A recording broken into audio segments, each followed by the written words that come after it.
जी, अस्सलाम वालेकुम। क्या हाल है आप सबके? आपकी लाडली मस्तानी दीवानी शहज़ादे सब कैसे हैं? अल्हम्दुलिल्लाह हम सब भी बिल्कुल ठीक हैं।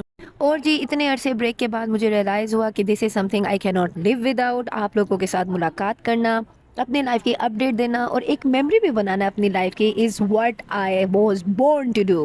तो इसीलिए back to the vlog, back to another day जहाँ पे हम लोग डिस्कवर कर रहे हैं द मोस्ट फेमस लाहौर का क्रश द निसा सुल्तान। तो जी हम इनकी लेक सिटी ब्रांच में आ चुके हैं। The outlook is not so good. Let's figure out what inside. अगर आप लोगों ने भी मुझे मिस किया और मेरी लाइफ की अपडेट्स देखना चाहते हैं तो stay tune and don't forget to like subscribe share Eman with O Khan 1992। तो जी ये है हमारा overall look of Nisa Sultan. मुझे तो इंटीरियर इतना कोई ख़ास नहीं लगा और फर्नीचर की क्वालिटी भी बस ओके ही थी। तो लेट्स फाइंड आउट इनका फूड कैसा है।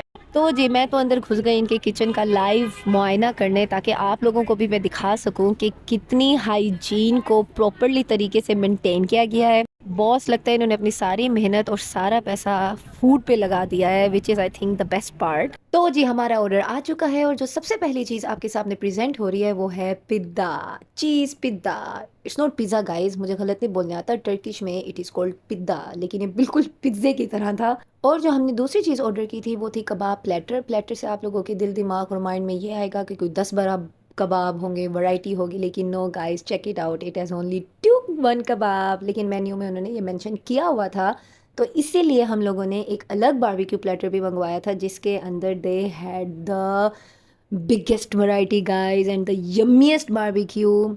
Very new taste. I just loved it. लेकिन सीरियसली जितनी इसकी हाइप बनी हुई है ना, निसा सुल्तान लाहौरी जितने पागल हुए हुए हैं, आई डोंट थिंक इतना वर्थ करता है। मैं शायद एक दफ़ा और जाऊं लेकिन I will not choose this spot at a regular basis. You know what I mean. जी आप लोगों ने मेरी तो टेस्ट की रिकमेंडेशन और ओपिनियन सुन ली है, अब आती है आप लोगों की बारी। तो जी जल्दी से कमेंट सेक्शन पे बताना शुरू कीजिए कि आप लोग यहाँ गए हो या आपको कौन सा फूड सबसे अच्छा लगा। निसा सुल्तान की हाइप वर्थ इट है या हम लोग इसको ओवर हाइप कर रहे हैं या मेरे टेस्ट बड्स खराब हैं और असल में ये इतनी हाइप वर्थ करता है।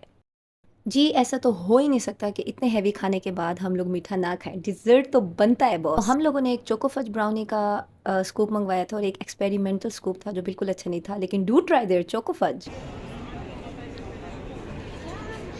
जी एक और चीज़ है जिसकी हाइप आजकल क्रिएट हुई हुई है वो है बसंत। तो गर्ल्स के लिए ये क्रेज़ तब तक पूरा नहीं होता जब तक उनके झुमके ना आए। तो हम जोली से मैंने ये काइट शेप के झुमके मंगवाए हैं। जैसे आएंगे मैं आप लोगों को दिखाऊंगी। थोड़े ओवर प्राइस्ड हैं बट इट्स लिमिटेड एडिशन। अगर आप लोगों को चाहिए तो ज़रूर जाएं। They give you delivery with in 2 days। मैंने ये ऑरेंज और पर्पल वाले मंगवाए हैं। जी सबसे पहले तो मैं थैंक यू करती हूँ अपने गवर्नमेंट का जिन्होंने 25 साल के बाद लाहौरियों को उनका एक जो कल्चरल फेस्टिवल है वो वापस दिया है। तो जी hats off to Punjab government. और अगर हम लोग चाहते हैं कि ये बसंत हमारे पास रहे और हमसे छिन ना जाए तो प्लीज़ जो उन्होंने प्रिकॉशंस दिए हैं उसको फॉलो करें। Government free of cost bike पे आगे ये सेफ्टी मैयर लगवाने का कह रही है तो प्लीज़ आप लोग जाएं और ये लगवाएं। और जेंसी जो आप लोग हमारा मजाक उड़ा रहे हैं ना कि हम मिलीनियल्स इतने बेहोश क्यों हो रहे हैं बसंत पे, मैं आपको बताती जाऊँ कि Basant is not just a festival for us, it's a portal to that time जब लाइफ सिंपल थी हमारे लिए और our responsibilities was just nothing, just sky full of the kites. तो kindly it's a humble request कि सारी precautions को follow करें और इस पसंद को सेफ फेस्टिवल बनाएं ताकि आगे भी हम लोग इसको इंजॉय करते रहें। अपना बहुत ख्याल रखिएगा, दुआ में याद रखिएगा and don't forget to like subscribe and share Eman with O Khan 1992। अल्लाह हाफिज।